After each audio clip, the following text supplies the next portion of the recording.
Hello and welcome to today's class. We're going to continue with the present perfect, and in this video we are going to work on prepositions, adverbs and specific verbs we use when and that have different meaning when we use them in present perfect. So first of all, let's see a few examples that we're going to work with later on.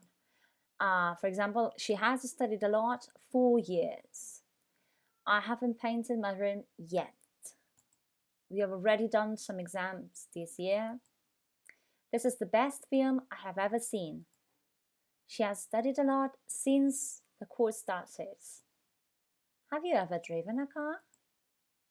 We have just finished our homework. So here you have examples of different prepositions and adverbs we're going to work with. We are going to explain when used with the present perfect. So let's start. We're going to see them in past, work with them in past. Let's start with for and since. We use for when it's followed by a period of time. For example, I have known him 4 years. You haven't slept 4 ages. They have studied here 40 years. So when we use for, we are referring to a span of time when that action has happened. Okay? It's usually used at the end of the sentence. And if you have a fill in the gaps exercise, usually when you have for and time, usually you have to use a present perfect before. Now since. Difference between for and since is that for we use them for the period of time, since we use it when we refer to the point in time where the action started. For example, I have known him since we were kids. You haven't slept since you arrived.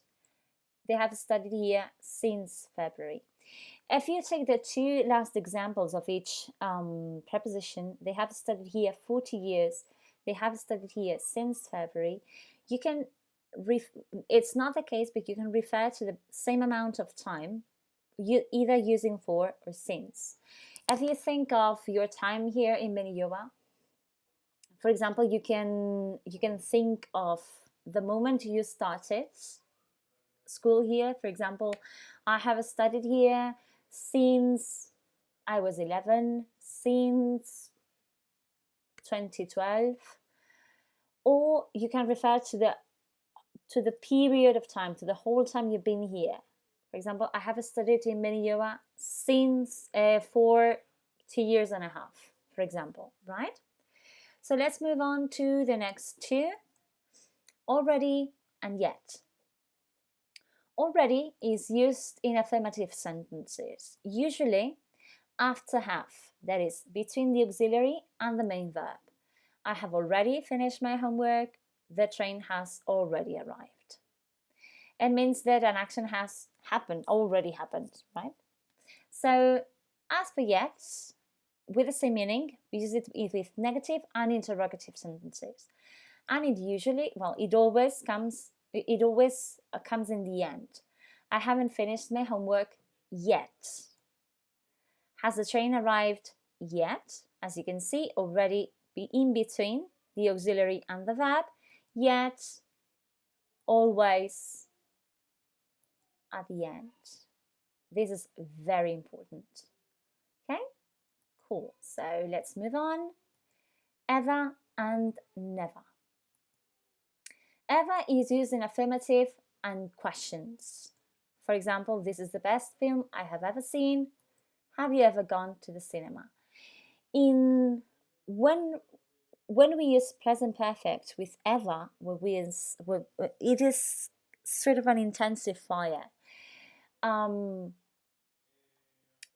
It intensifies the fact that in the first sentence that it actually is the best film ever in your whole life. In the second one, you ask if at some point in your life have you gone to the cinema, right?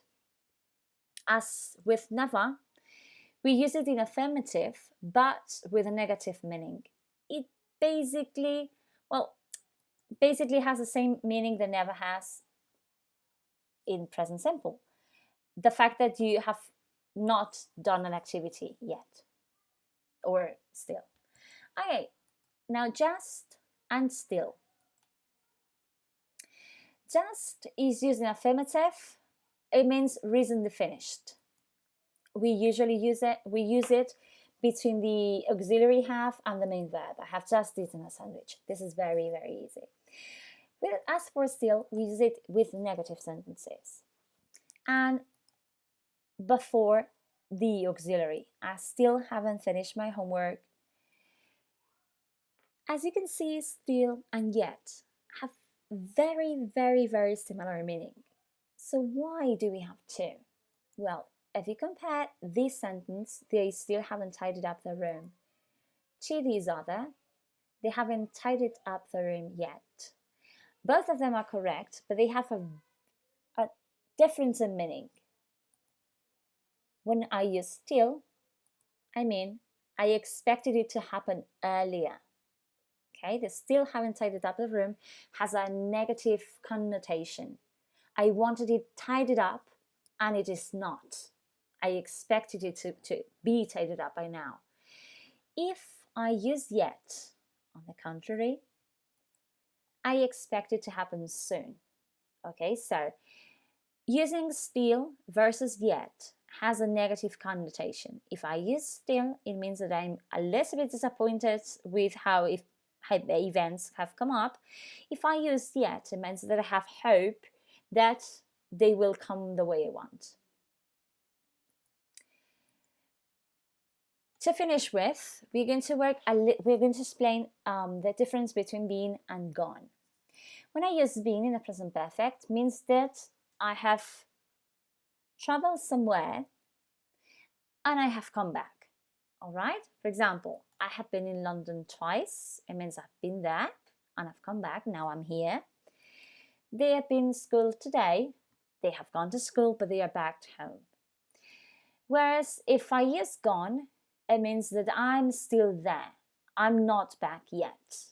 For example, I've gone to London. It means that I am not home. I'm still there. They've gone to school. They will be back at 4:30. It means that they have not come back yet. So let's do a little bit of practice. Here are some sentences which you have to complete with 4 since, already, yet, just, ever, and never. If you need more help, if you want everyone to dig further on the topic, you can go to this website, learningenglish.britishcouncil.org, and you will find something more about this grammar point. So thank you very much. See you in class. I hope it helped.